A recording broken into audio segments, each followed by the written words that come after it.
자, 녹화 준비가 됐겠죠? 설교 복귀입니다.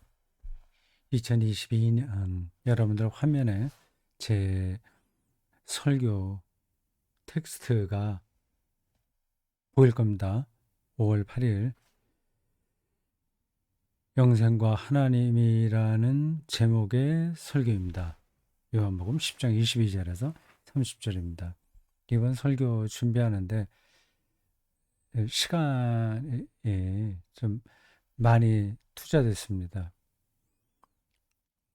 어떤 때는 설교 준비가 딱딱딱딱 진행이 잘 되기도 하고 어떤 때는 늦춰져요. 그런 이유는 뭐 여러 가지겠죠. 뭐 일일이 제가 그걸 설명하지는 않겠습니다. 근데 일단 이 요한복음 본문으로 설교하는 게 힘듭니다. 공간복음하고 성격이 다르거든요.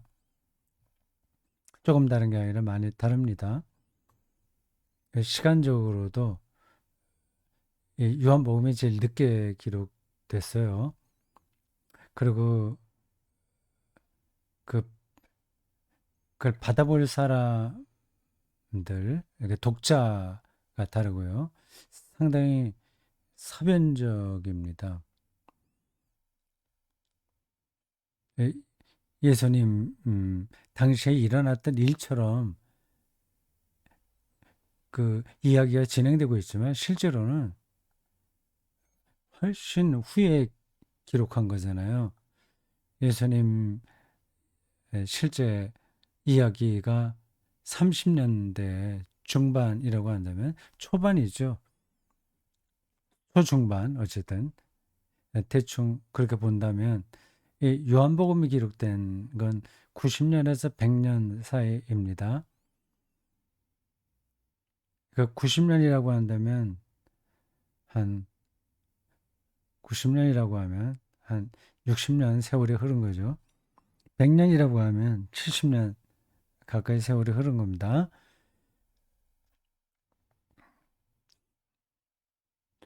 그러니까 이 요한복음은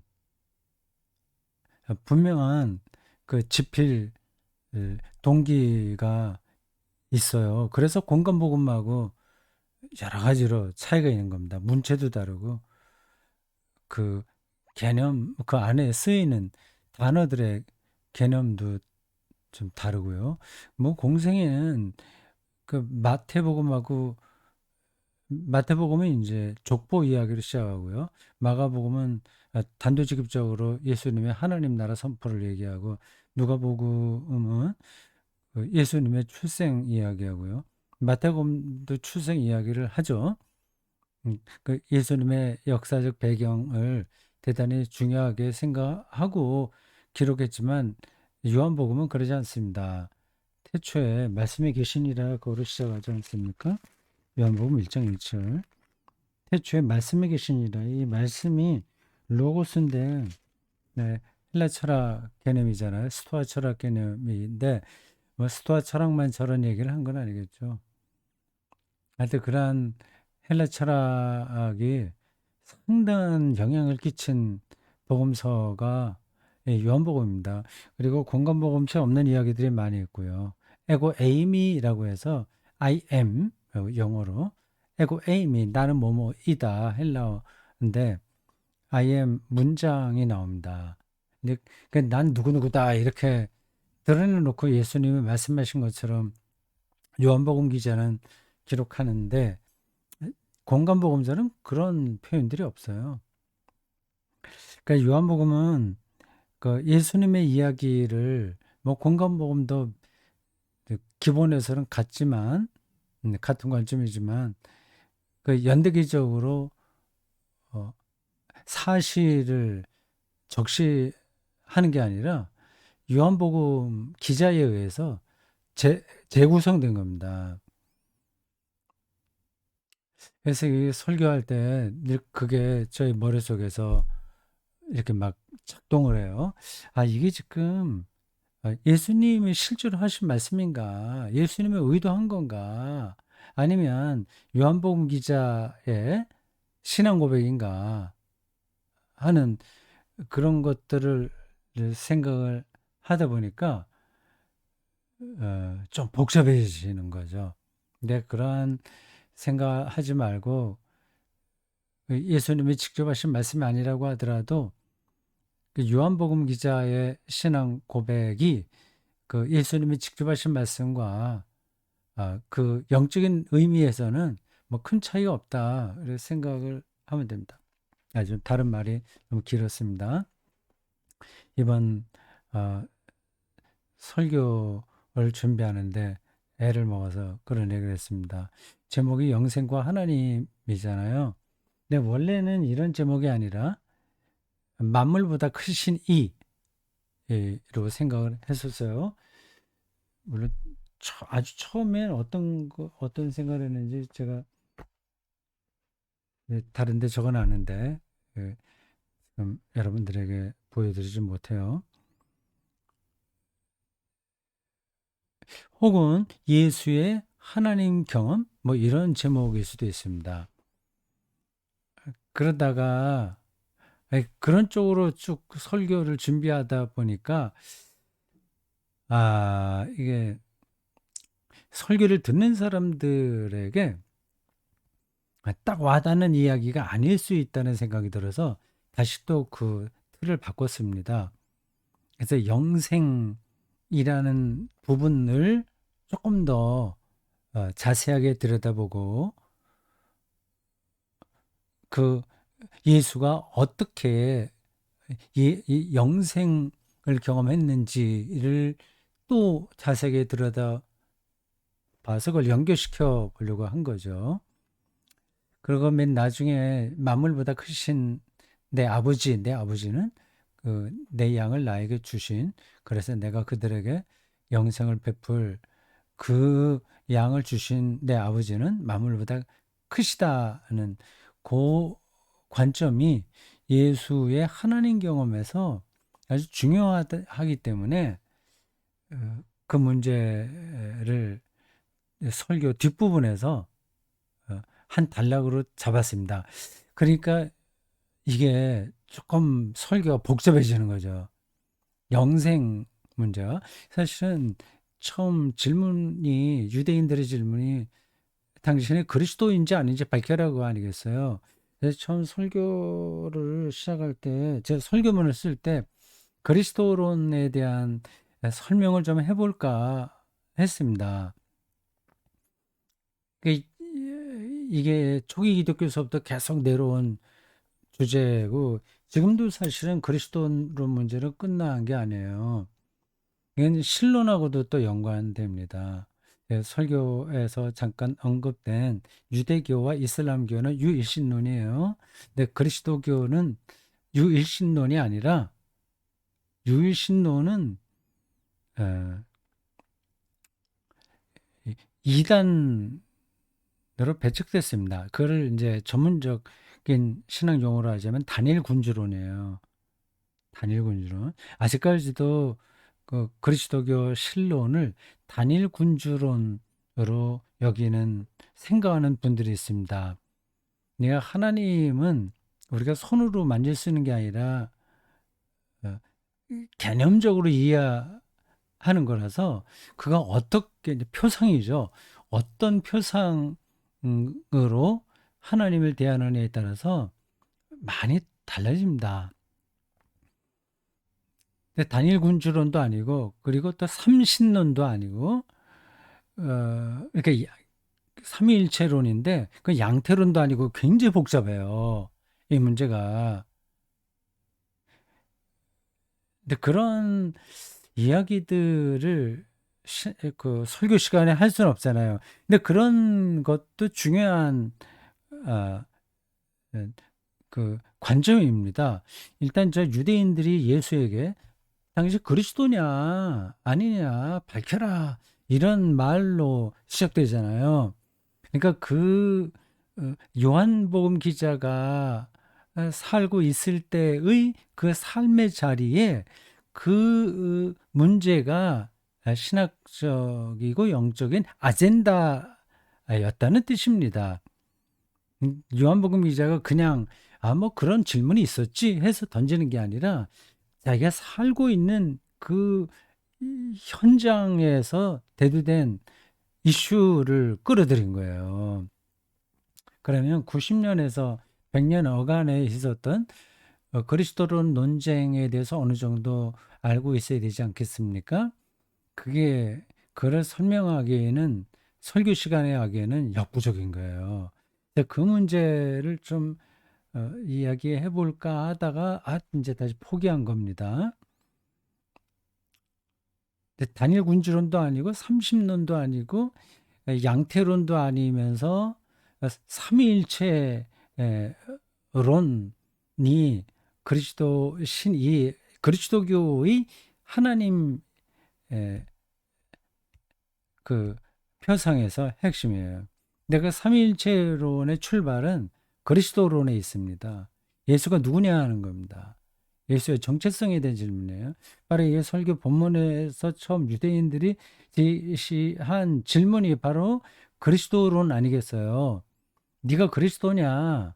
우리가 생각하고 있는 그리스도는 메시아라는 뜻입니다. 구원자라는 거예요. 구원자 표상과 그, 그 역사적 예수와는 거리가 있는 것 같은데 뭐냐? 이렇게 따지고 드는 겁니다. 근데 이러한 전반적인 그 초기 그리스도교의 신학적 배경을 일반 신자들이 따라오기는 좀 어렵죠. 근데 그런 것을 송두리째 빼놓고 어, 결론만 아는 것도 좀 충분하지 않은 겁니다. 그러니까 설교자는 그 중간에서 그 매개의 역할을 잘해야 되는 거죠. 그러니까 그게 이제 숙제입니다. 그게 어쩜 불가능할 수도 있어요. 근데 그걸 잘하는 설교자들도 있고요. 그런 걸 아예 도외시하는 사람들이 있고요. 도외시하게 되면 그 그리스도교의 정답을 신자들의 삶에 적용시키는 데에만 떨어지게 됩니다. 그렇게 되면 결국 그리스도교 교리가 도구화돼 버리는 거죠. 그러니까 그 교리가 담고 있는 세계로 들어가는 게 아니라 그게 어떻게 형성됐는지를 모르니까 그러면 그 세계로 들어가지를 못하는 겁니다. 그러니까 그래 삼위일체, 뭐 예수는 하나님의 아들, 뭐 그리스도라는 이 정답만 끌어들여서 오늘 실제 삶에 적용시킬 뿐이죠. 이게 어쩔 수 없긴 합니다. 일반 그리스도인들이 이 세상살이에 이제 몰입해서 살잖아요. 근데 갑자기 일주일에 한 번 교회 나와서 뭐 2000년 전에 있었던 그리스도 논쟁 안으로 들어간다는 것은 그건 불가능합니다.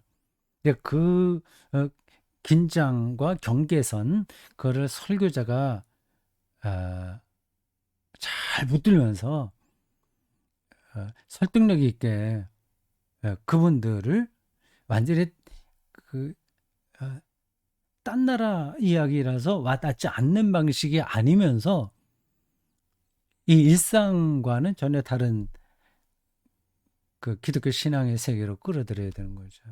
이게 뭐 가능하겠습니까? 그리스도론에서의 핵심은 예수가 과연 신이냐, 하나님의 아들이냐, 신이냐, 인간이냐 그런 거죠. 그러니까 예수의 인격 혹은 정체성에 대한 질문입니다. 그 답은 여러분들 아시잖아요. 온전한 신이면서 온전한 인간이라는 겁니다. 예, 베레 데우스 베레 호모 베레 호모 베레 데우스 참된 인간 참된 신 이러한 정체성이 혼합되지 않고 그리고 반반으로 나누어서 결합되지 않으면서 하나의 인격체 안에서 온전하게 보존되는 그 상태가 과연 뭐냐 하는 거죠. 말로는 조금 힘들 겁니다. 거기선 이제 철학적인 훈련이 반드시 필요합니다. 아리스토텔레스의 형상과 진료 예를 들자면 그런 관계를 알아야만 예, 한 인격 예수라는 그 안에 신성과 인성이 혼합되지 않고 또 반반씩 나누어지지 않으면서 어, 통전적으로 하나를 이루고 있다는 그 그리스도론 안으로 들어갈 수 있는 거죠. 자, 유대인들이 저는 질문을 했어요. 당신의 그리스도인지 밝혀라. 그거는 요한복음 기자가 살고 있던 시대에도 시급한 질문이었습니다. 오늘날도 마찬가지예요. 그, 그 신학자들이 오늘 그리스도는 누군가 몰트만도 그걸 썼을 거고요. 그거는 지금도 계속 신학자들이 붙들고 있는 문제입니다. 그리고 그 주제가 예, 설교에 잠깐 언급한 유대교와 이슬람교와 우리 그리스도의 관계에서 하나의 표지석이 되는 겁니다. 그리스도냐? 예, 저런 질문을 트집 잡는 거로 생각하지 마십시오. 누군가요? 아브람 헤슈엘인가? 헤슈엘인지 아니면 마틴 부버인지 제가 정확하게 모르겠습니다만 유대계의 그 철학자들이 이렇게 질문했어요. 예수가 만약 그리스도라면 이 세계가 구원받았어야 되는데 예수 이후에도 이 세계는 똑같이 흘러가지 않느냐. 그런데 어떻게 예수가 그리스도라고 할 수 있느냐고 말이죠. 그런 질문을 한 겁니다. 그건 맞는 질문 아니겠어요? 그러니까 예수 이후에 세계가 어떻게 그리스도는 이제 메시아니까 구원자니까 어떻게 구원을 받았는가? 뭐가 변했나? 하는 그런 질문에 대해서 대답해야죠. 그런 건 뭐 믿음이 없어서 그런 질문하는 거지.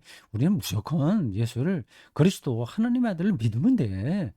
믿기만 하면 되지. 왜 그렇게 일일이 따져?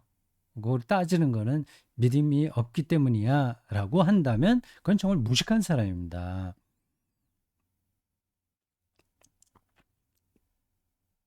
저는 질문 가운데서 그리스도론이 태동되었고 자리를 잡았습니다. 그러니 저렇게 질문하는 사람들을 우리는 고맙게 생각해야 됩니다. 음. 자, 그렇고요.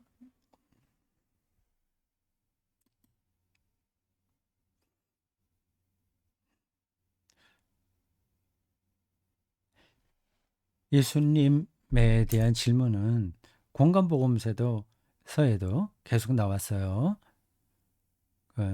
결정적으로는 산헤드린 앞에서 받았던 질문이고 그거 하나하고 빌라도 총독 앞에서 받은 질문입니다. 마지막 예수님 공생애 그때 받은 거예요. 결정적인 거죠.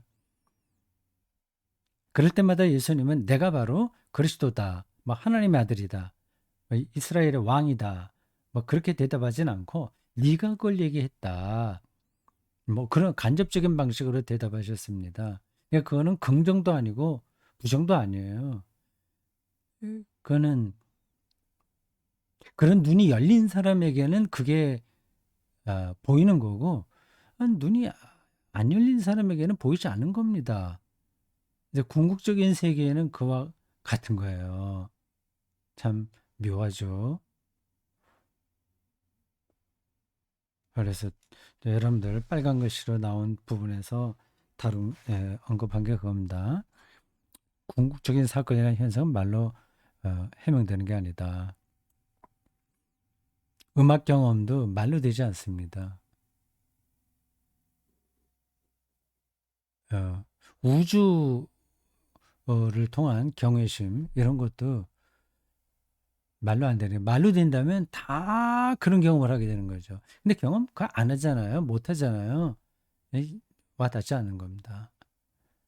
예수가 그리스도다라고 하는 것도 그것도 그냥 말로 해서 전달되는 게 아닙니다. 그래서 여러분들 부부가 같이 신앙 생활하는 분들만 있는 게 아니라 혼자 신앙생활하는 분 있죠. 친구 사이에도 마찬가지예요. 정말 가까운 친구인데 기독교 신앙을 같이 예, 유지하지를 못합니다. 근데 그 상대방은 사람 참 좋아요. 인격적이야. 그리고 생각도 깊어요.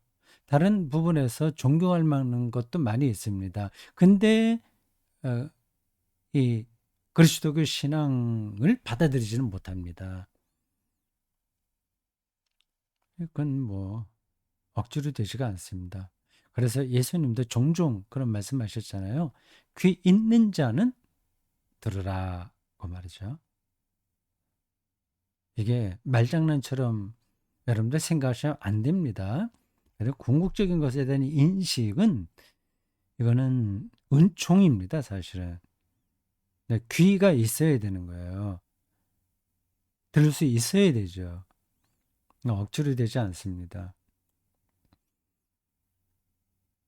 아이, 그런 건 뭐 확실하지 않으니까 그건 좀 약간 아, 핑계 대는 것 같다. 혹시 여러분들 그렇게 생각하십니까?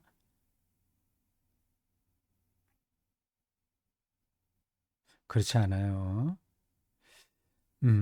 어떤 걸 예에 들지 않겠습니다. 일상에서 제가 예 들 것도 말하기 시작하면 많습니다.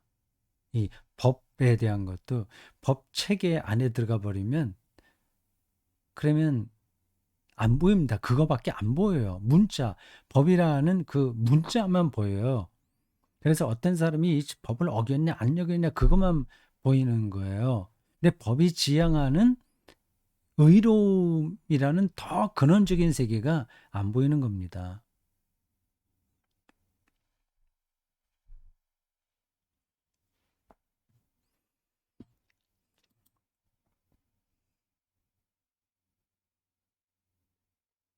자, 이 설교 중간쯤에 한 이야기죠. 영생에 대한 개념 규정을 저의 입장에서 내린 겁니다. 영생이 뭐냐? 그냥 시간이 연장되는 게 아니라 하나님의 통치 안으로 들어가는 것. 하나님의 통치가 핵심인 겁니다. 바실레이아 두 데우예요. 하나님 나라라고 번역하는 그 헬라어 바실레이아 두 데우 그 안으로 들어가는 게 영생입니다. 예? 예, 이렇게 쭉 뭐가 연장되는 게 아니라 어디 세계로 돌입하는 겁니다. 그 바실레이아라고 하는 단어는 나라로 우리가 보통 번역하지만 그 의미는 공간적인 게 아니라 아, 공간이 아니라 통치, 다스림의 의미예요. 어떤 힘을 가리킵니다. 하나님 나라, 바실레아 두 대우는 직역하면 하나님 나라인데 나라라고 하면 우리는 뭐 어떤 공간 영역을 뭐 생각하지 않습니까? 근데 그게 아니라 하나님의 다스림, 하나님의 힘, 하나님의 영 그런 뜻에 가까운 겁니다. 거기에 들어가는 거죠. 근데 말은 이렇게 하지만 도대체 하나님의 다스림이 뭐지? 다스림이 뭐지? 그, 그 통치가 뭐지? 이게 또 어, 관념적으로 들려서 아, 이거 뭐 확실하지 않은 것 같은데 이렇게 생각할 수 있습니다. 그건 이제 복음서와 또 서신의 핵심 예, 단어로 얘기한다면 사랑이라고 할 수 있죠. 예, 사랑을 뭐 그냥 낭만적인 차원의 사랑이 아니라 생명의 능력으로서의 에, 사랑이에요. 그리스도에게만 가능한 능력이 사랑입니다. 그러니까 하나님의 사랑 안으로 들어가는 거죠. 그럼 자기가 소멸될까 걱정하지 않습니다. 뒤에 나오는지 아니면 뒤에 나오겠죠. 제가 빨간 걸로 표시를 했는지 모르겠습니다만 어린아이가 이제 아빠에게 이제 공중으로 던짐을 당하잖아요. 그래도 그 아이는 공중에 떠 있으면 얼마나 불안합니까? 근데 밑에서 아빠가 받아준다고 하는 확신이 있거든요. 절대적인 신뢰죠. 그러니까 불안하지 않은 거죠. 그러니까 하나님이 어떤 분인지를 알고 그를 전적으로 신뢰함으로써 발생하는 생명사건이 바로 영생입니다. 지금 제가 아, 애드립으로 어, 말씀드린 요 개념 잘 붙드십시오. 뭐 비슷한 게 성경 어딘가 나왔을 수도 있고 어느 신학자가 이야기했을 수도 있는데 그런 것들을 제가 소화해서 제 말로 설명한 겁니다. 지금 그거를 또다시 똑같이 반복해서 말하라고 하면 제가 100% 자신은 없어요. 비슷하게 말할 수 있습니다. 그러니까 그 표상, 그 개념을 제가 알고 있다는 거지 그걸 언어로 어, 딱 규정할 수 있는 건 아닙니다. 이 언어는 그거를 담아내지 못해요. 예, 영생은 손으로 만지거나 시간을 연장시키거나 아, 색깔이 있거나 뭐 그런 게 아니라 하나님의 통치, 하나님의 다스림. 그러니까 그렇게 조금 아까는 이야기하지 않았죠? 하나님이 어떤 분인지를 알고 그 어떤 분은 전적으로 선하고 그리고 오늘 본문의 마지막에 나왔듯이 그리고 제가 강조하고 있던 바인데 만물보다 크신 이에게 자기를 이를 전적으로 신뢰하고 조금이 아니라 전적으로 신뢰함으로써 발생하는 생명사건 그게 바로 영생입니다.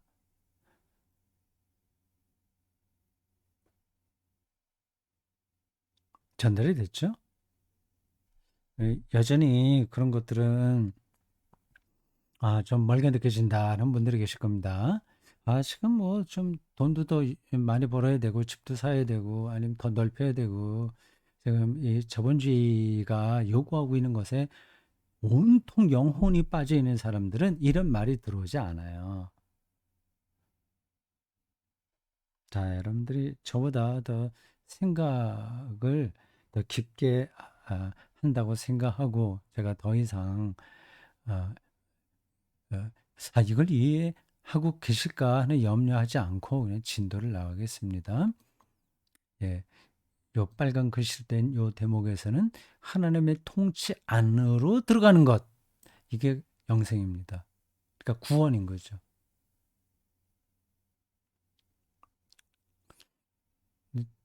그 두 사람을 비유적으로 설명했습니다. 뭐 삶의 조건만 따라가는 사람들, 그건 공허하다. 공허하지 않다고 얘기한다면 그는 24시간 마약에 취해 있는 거다고 이렇게 좀 강하게 이야기했습니다. 예.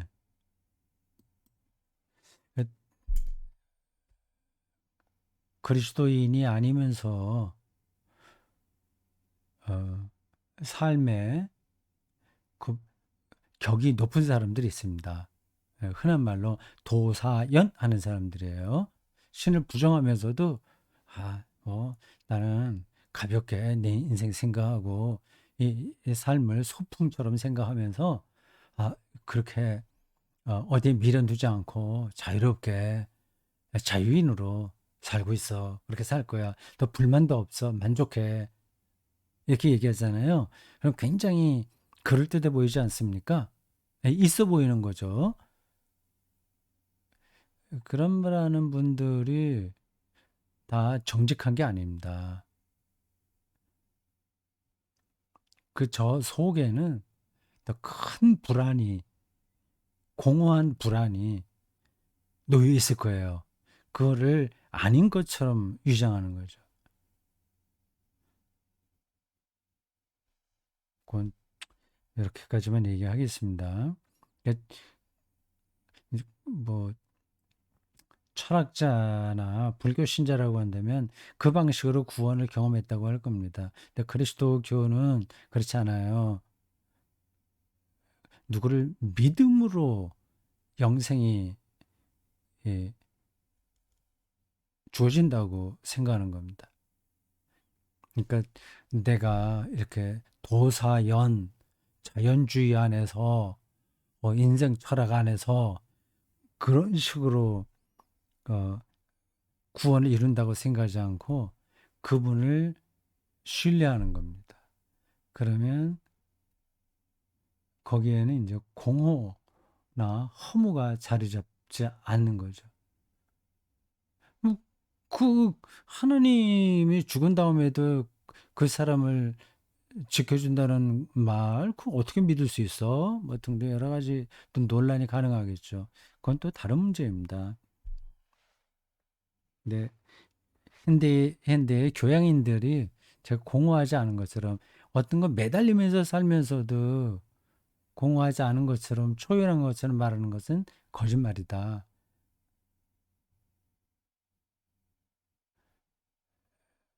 그 얘기죠.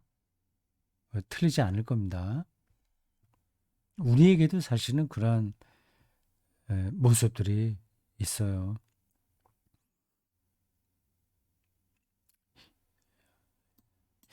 예수가 제자들에게 그가 내 양이라고 불렀던 이들에게 영생을 준다는 이 말은 예수가 먼저 영생을 경험했다는 사실을 전제합니다.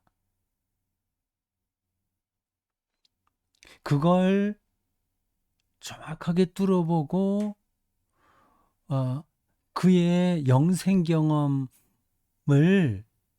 인정하고 그쪽을 향해서 어, 구도 정진의 태도로 자신의 운명을 완전히 맡기는 사람들이 바로 제자예요. 그 예수가 영생을 준다는 것은 뭐 사장이 자기 직원들에게 뭐 특별 보너스를 준다 이게 아닙니다. 그 예수의 영생 경험에 참여한다는 뜻이에요. 그 참여하려면 예수의 하나님 경험, 뭐 영생 경험을 먼저 알아야 되지 않겠습니까? 뭐그 얘기를 한 겁니다. 자, 곧 지나가고요. 요게 음, 조금 까다로운 문제라서 제가 설교하면서도 약간 아쉬움이 있었어요. 근데 설교자가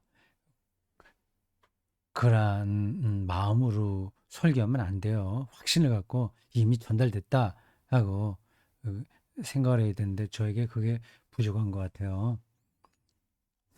이렇게 말하기, 이 설명하기 왜 이렇게 어렵지? 이제 그 말은 그 나의 그 하나님 경험 혹은 예수 그리스도 경험이 그렇게 명확하지 않다는 얘기입니다.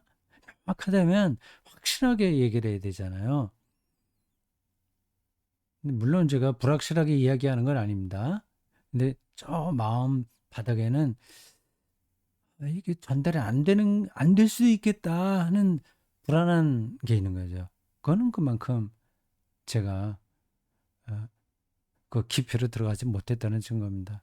뭐 어쩔 수 없어요. 제가 아는 것만큼 얘기할 수밖에 없습니다.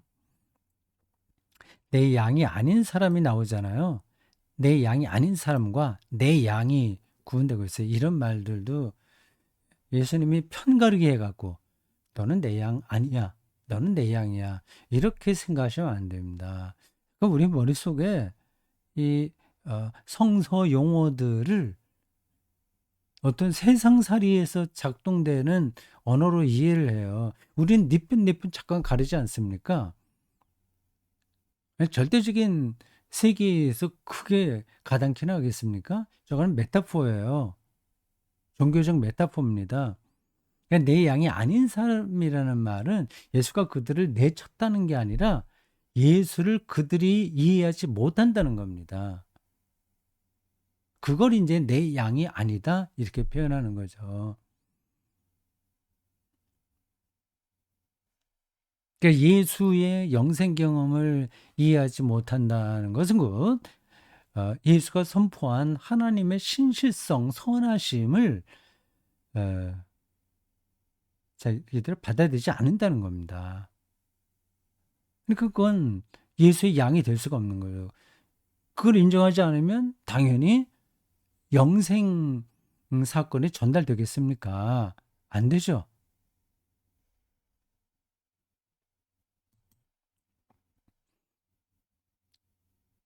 여기 리처드 도킨스 이야기가 나옵니다. 만물보다 크신 이를 좀 현대 과학과 연관해서 설명하려고 예를 든 겁니다. 만들어진 신.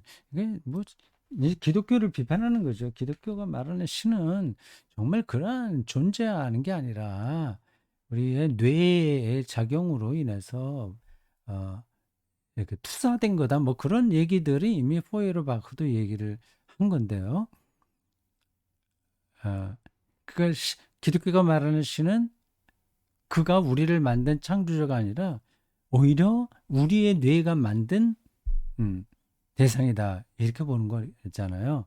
이기적 유전자. 그러니까 유전자는 자기 유전자의 이익에 따라서 이 생물들을 통제한다는 사실을 바탕에 놓고 결국 우리의 운명은 신이 아니라 유전자에 의해서 결정된다고 하는 겁니다. 그러니까 유전자 결정론을 리처드 도킨스는 전폭적으로 받아들이는 사람이에요.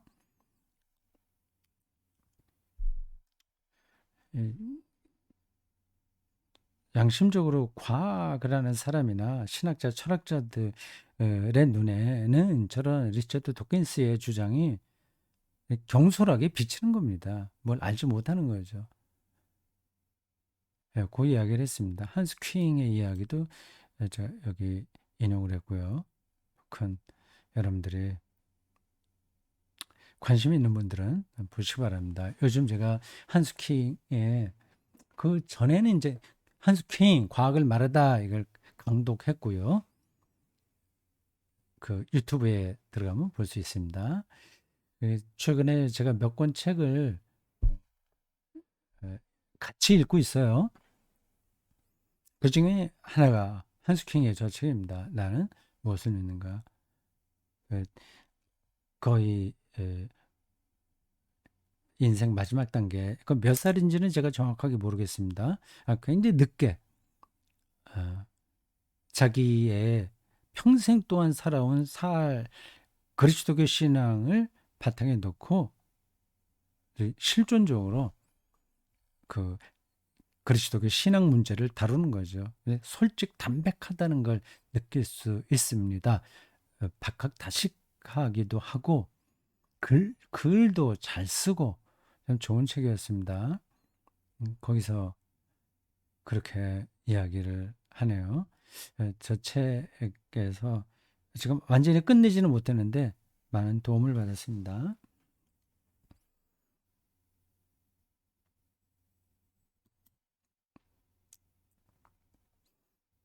자, 내 아버지는 만물보다 크시다라는 이 아포리즘 경구예요. 경구라는 뜻입니다. 예, 이번 설교 본문에서 요 경구가 저에게 가장 강력하게 에, 에, 에, 그 느껴진 겁니다. 이 뭐 그래서 처음에 앞에서 얘기했던 대로 저것만 주제로 해서 설교를 할까 그래 생각했었습니다. 그러니까 예수의 하나님 경험, 그가 경험한 하나님은 만물보다 크다. 얘 과연 예, 어떤 사태를 이야기하냐 하는 걸 설명해 보려고 했던 거죠. 자, 오늘 여기까지 하겠습니다. 5월 8일이었습니다. 수고하셨습니다.